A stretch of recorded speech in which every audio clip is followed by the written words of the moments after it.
সারা পৃথিবীতে নির্যাতিত মানুষের নাম ফিলিস্তিনের জনগণ। সারা পৃথিবীতে মুসলিম বিশ্বের নীরবতার কারণে সারা পৃথিবীব্যাপী মুসলিম জনগণ গণহত্যার শিকার হচ্ছে। সেটা আরাকান থেকে শুরু করে ফিলিস্তিন পর্যন্ত সমগ্র বিশ্বে বিস্তৃত। বিশেষ করে ফিলিস্তিনের জনগণ 1948 সালের পরের থেকে তারা তীব্রভাবে ইসরায়েলি হামলার শিকারে পরিণত হয়েছে। এই ষড়যন্ত্র শুরু হয়েছে প্রথম বিশ্বযুদ্ধের পর থেকে এবং সেটা দানা বেঁধেছে দ্বিতীয় বিশ্বযুদ্ধের পরে, যখন ইসরায়েলিদেরকে প্যালেস্টাইনরা আশ্রয় দেন সেই সময় থেকে। তারা এখন আপন দেশে পরবাসী হয়ে গিয়েছে। পৃথিবীর কয়েকটি পরাশক্তির সমর্থনে প্রত্যক্ষ এবং পরোক্ষভাবে তাদের মদদে ইসরায়েলে যে গণহত্যা শুরু হয়েছে তার শুরু কিন্তু আজকে নয়, বহু বছর আগের থেকে। কিন্তু আমরা সারা বিশ্বের মুসলমান নেতৃবৃন্দ এবং ইসলামী বিশ্বের ভূমিকা দেখেছি প্রশ্নবিদ্ধ। যদিও 70-60 দশকের শেষের দিকে একটি যুদ্ধ হয়, তারপরে কয়েকবার প্রতিবাদ হয়, এরপরে থেকে মুসলিম বিশ্বের ভূমিকা প্রশ্নবিদ্ধ। আমরা সারা বিশ্বের মুসলমানদেরকে সংহতি প্রকাশ করতে দেখি, সমর্থন প্রকাশ করতে দেখি, কিন্তু যারা মুসলিম বিশ্বের মূল তারা কখনো সক্রিয়ভাবে ইসরায়েলের বিরুদ্ধে কোনো পদক্ষেপ নেয়নি। ইঙ্গো মার্কিন ষড়যন্ত্রের কারণে এই ফিলিস্তিনি জনগণ গণহত্যা সহ অমানবিক নির্যাতন নিপীড়নের শিকার হচ্ছে যুগের পর যুগ, দশকের পর দশক। জাতিসংঘের কোন সিদ্ধান্তকে তারা কখনো মেনে নেয় নাই, যদিও বা দুই একবার জাতিসংঘে বিভিন্ন রকমের সিদ্ধান্ত এই ফিলিস্তিনি জনগণের পক্ষে নেওয়া হয়েছে।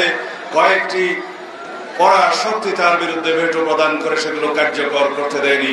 আমরা তার নিন্দা এবং প্রতিবাদ জানাই। আজকের দিনে সারা পৃথিবীতে সমস্ত দেশে, সমস্ত গণতান্ত্রিক বিশ্বে, এমনকি আমেরিকাতেও ফিলিস্তিনের জনগণের পক্ষে ব্যাপকভাবে আন্দোলন হচ্ছে, কিন্তু এই গণহত্যা বন্ধের কোনো আমরা ইশারা ইঙ্গিত দেখছি না। তার জন্য কার্যকর ভূমিকা পালন করার জন্য আমরা সারা বিশ্বের গণতান্ত্রিক সমস্ত দেশের নেতৃবৃন্দকে সোচ্চার হওয়ার আহ্বান জানাই। বিশেষ করে মুসলিম বিশ্বের যারা মূল তাদেরকে আহ্বান জানাবো, আজকে ইসরায়েলের বিপক্ষে আপনাদের ভূমিকা যেহেতু প্রশ্নবিদ্ধ, মুসলিম বিশ্বের নেতৃত্ব দেওয়ার দাবি আপনারা করতে পারেন না। আমরা আজকে এই মঞ্চ থেকে বাংলাদেশ জাতীয়তাবাদী দলের পক্ষ থেকে ফিলিস্তিনি জনগণের প্রতি সংহতি জ্ঞাপন করছি এবং ফিলিস্তিনে অবিলম্বে গণহত্যা বন্ধ করার দাবি জানাচ্ছি। যারা গণহত্যার শিকার হয়েছে তাদের সাথে যারা উপস্থিত, যে সমস্ত শিশু, বৃদ্ধ এবং মহিলারা বিভিন্নভাবে তারা মৃত্যুর শিকার হয়েছে, তারাও গণহত্যার মধ্যে গুনতে হবে। সেই হিসাবে মৃত্যুর সংখ্যা, শহীদের সংখ্যা 50-60 নয়, কয়েক লক্ষ ছাড়িয়ে যাবে। তাই বন্ধুগণ, আমরা বলতে চাই, বাংলাদেশের ইতিহাস, বাংলাদেশ জাতীয়তাবাদী দলের নেতৃত্বে, শহীদ রাষ্ট্রপতি জিয়াউর রহমানের নেতৃত্বে ফিলিস্তিনি জনগণের পাশে দাঁড়ানোর ইতিহাস।